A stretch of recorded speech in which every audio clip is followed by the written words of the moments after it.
હું રાજેશ કાંતિલાલ વસિયર જામનગરની સેશન કોર્ટમાં એડિશનલ પબ્લિક પ્રોસિક્યુટર તરીકે છેલ્લા 5 વર્ષથી ફરજ બજાવું છું. આ કેસની ટૂંકમાં હકીકત એવા પ્રકારની છે કે નાણાપણની યુવતી હતી અને તે કોરોના દરમિયાન તેની વાડી વિસ્તારમાં રહેતા હતા. તેના ઘરના સભ્યો અવારનવાર ઝબકીને જાગી જતા હોય તેથી ગામના લોકો વાતો કરતા હતા કે કંઈ પીતું નડતર હશે. જેથી આ છોકરીના ફુવાએ કીધું કે હું એક ભુવાને જાણું છું, તે પીતું નડતર દૂર કરવાનું કાર્ય કરે છે. જેથી તેના ફુવા આ જીતેન્દ્રગીરી ગોસાઈને તેના ઘરે લાવેલ પરમારને અને વાડીએ રાખેલ હતા. તે વાતોમાં અને ધાક ધમકી આપી અને યુવતીને ફસાવેલ હતી, નાનપણની યુવતીને, અને તેના પર દુષ્કર્મ આચરેલ હતું. અને પછી એક દિવસ 2021માં તેનું અપહરણ કરીને રાજસ્થાન લઈ ગયા, ત્યાં પર તેની સાથે દુષ્કર્મ આચરેલ હતું.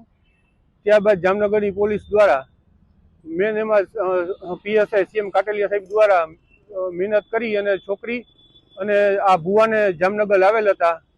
અને છોકરી દ્વારા ભુવા વિરુદ્ધ આઈપીસીની કલમ 376(2), 506 અને 365 અન્વયની ફરિયાદ નોંધાવેલી હતી. જે case sessions court Shri Agrawal સાહેબની કોર્ટમાં ચાલી જતા સરકારી વકીલ તરીકે મેં એવી દલીલ કરેલી હતી કે જો આવા સૌરાષ્ટ્ર છે તે સાધુ સંતોનું છે, તો એમાં જો આવા ભુવા તરીકે જો આવું કરે તો પછી કોઈ સાધુ સંત ઉપર ભરોસો કરશે નહીં. જે મારી દલીલો માન્ય રાખી અને સેશન જજ અગ્રવાલ સાહેબે આરોપી જીતેન્દ્ર ઉર્ફે જીતુગીરી પૃથ્વીસિંહ પરમારને 14 વર્ષ આઈપીસી 376(2) મુજબની સજા અને 365 એટલે અપહરણ મુજબ 5 વર્ષની સજા અને 20,000નો દંડ તેમજ સરકારને આ પીડિતાને ભોગ બનનારને વળતર પ્રત્યે 2 લાખ રૂપિયા ચૂકવી આપવાનો ઓર્ડર કરેલ છે.